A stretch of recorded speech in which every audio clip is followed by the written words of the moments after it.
Ben McKee, Patrick Brown, Go Vols 247 here on campus Tuesday of UTSA week. A very sunny day on campus. Just spoke to both coordinators, Joey Halsley and Tim Banks, and we'll start with Halsley continuing to preach what Josh Heupel talked about on Monday, and that's that Joe Milton is operating the offense at a high level right now. Yeah, he seemed pretty pleased with how Joe played. He said that he was really good in his decision making and operated the offense at a really good level, but said that there's things that they've got to work on, particularly on the road. Communication, rhythm is something he kept going back to with this offense, and something that you asked him about pre-snap penalties and stuff. And he said it's in his offense. It's on guys to get lined up themselves. They don't need the quarterback to make sure they're lined up. You gotta, you know what you're doing. Out there, they work on this stuff, so they gotta get lined up and not jump and not move and be in the place they need to go fast. And he talked about why the tempo is not good, being behind, because you're behind the sticks, and that just that was sort of his main takeaway for me, is that if they just stop shooting themselves in the foot, this offense can get back on track. And we saw a little bit in the second half. They didn't finish drives in the second half, but when they stopped jumping and false starting and things like that, they were able to move the ball down the field. Yeah, and he was asked directly if there was any area of the offense, if Nico Iamaleava was operating it, if the offense would operate more efficiently, and he quickly said no. Quickly, yes. Halsley's a talker. He'll give you some good answers, but he was brief and to the point on that one. Yes, he was, and goes to show that Joe is making good decisions right now, but as you mentioned, it's kind of on everybody to step up and help Joe out as well. Defensively, we talked about not getting behind the sticks. Offensively, not beating yourself that way.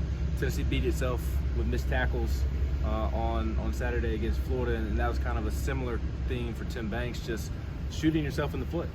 Yeah, and he said that they at halftime they kind of adjusted some things, talked it out, figured some things out, and they played much better. And we heard Gabe Judy-Lally just a little bit ago say that the defense that they played in the second half is more how they expect to play defense. So they're not going to hold every team to 3 points, and not every team's going to be in clock killing mode for most of a half or most of a game like Florida was in the second half. But the missed tackles was a big topic of conversation, and Banks said that they're earnest about it. They review film and talk about with players what they saw in plays, why did they miss a tackle.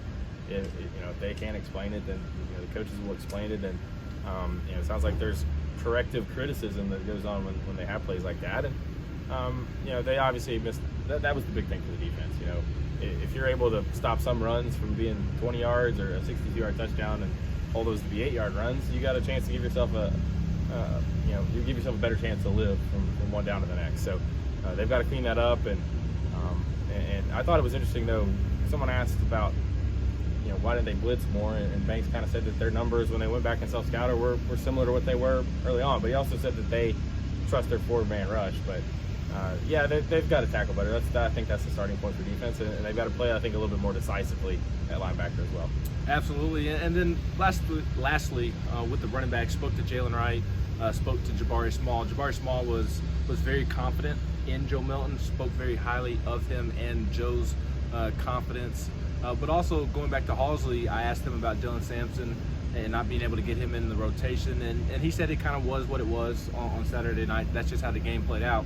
But point blank period, they just got to find a way to get the ball in Dylan Sampson's hands. Yeah, Ben, I thought it was interesting that Halsley basically admitted that they should have gotten Dylan the football more against Florida, and obviously it's easy to point to the game flow, which I do think is legit. I mean, they ran 22 plays in the first half, and we're playing catch up in the second half. But Jabari Small said that Sampson's handled it well. He's a mature guy. He's on the leadership council. He was vocal at practice today. Had a good day at practice, according to Jabari Small. So that's how you like to see guys respond to things when things don't go their way. And there's been plenty of examples in this program of guys sticking with it and being rewarded down the road for it. Absolutely. Busy day on campus as Tennessee gets ready for Saturday's home game against UTSA. We've got plenty of coverage all week long up at GoVols247.com. For West Rutgers Barn Door that's been open all day long, Patrick Brown. All day. I'm Ben McKee.